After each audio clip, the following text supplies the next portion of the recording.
David wrote in Psalm 8, "When I consider the heavens, the work of your hands."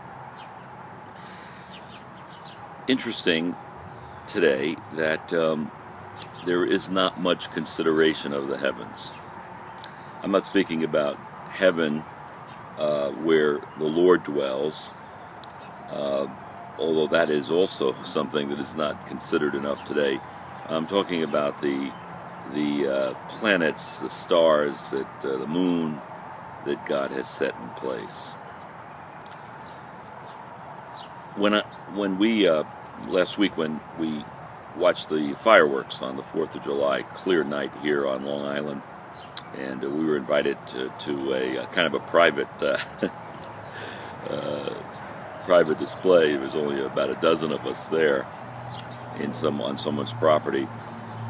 I was sitting next to my granddaughter Emma, and in between the sets of incredible mortar displays, there was the Big Dipper, and I said to Emma, "Look there, up there you can see the Big Dipper." And at first she didn't respond, and then all of a sudden, "Yeah, I can see it, Papa." I grew up in a time when the technology was very limited, but today most children are looking down. They're looking down on an iPad or an iPhone or some type of Game Boy or something, or they're looking at a large screen TV or the newest game that has come out and playing that. Very few children look up, and very few people look up today. David was a shepherd. He was out in the fields of Bethlehem taking care of his father Jesse's sheep. He was kind of the family shepherd, and he was out there. And interesting that when Samuel came to Jesse's house to anoint the newest king of Israel, God was taking the kingdom from Saul, placing it to one of the sons of Jesse. The Lord sent Samuel there, but he didn't tell him which one. He would know when he saw him. And so all seven, the oldest boys, came by and, "No, this isn't the one. You have any more sons?" And Jesse said, "Yeah, we do, but he's a shepherd. He's out taking care of the sheep. Bring him in."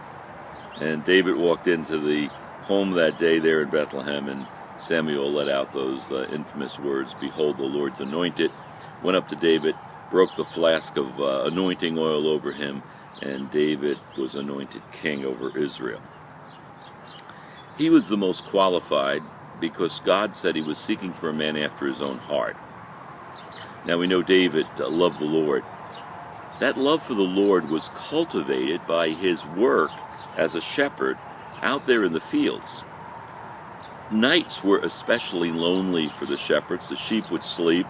They'd have to keep watch, make sure that nothing came into the fold to destroy it, and yet there were times of quiet when the sheep were safe and the shepherds would be over the horizon, and up above them be gazing out at the stars.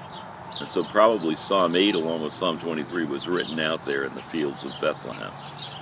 When I consider the heavens, the work of your hands. So few today in our nation understand that the things that we see up there in the sky at night are the work of the hands of the Lord. I encourage you today, get some kids that are in your life, maybe your nieces or nephews or your cousins or your grandchildren or your own children, and take them by the hand and let them see the sky at night. You may have to coax them a little bit. Look up here, and as their eyes adjust to the skies and they can see on a clear night the heavens, show them the moon. David said, "The moon that you've set in place." What is man that you're mindful of him? It's interesting, the switch of not considering the heavens. Look at what we've done today. Man is we've made man a god, and we've gone after our own ways, and we're in the time of the judges where everybody's doing what's right in his own eyes. So look up. Look up to the sky, the heavens. God's created them all. And let him speak to you. Psalm 19 tells us there is not a place on earth where their voice is not heard. The heavens declare the glory of God. Behold his glory. God bless you today.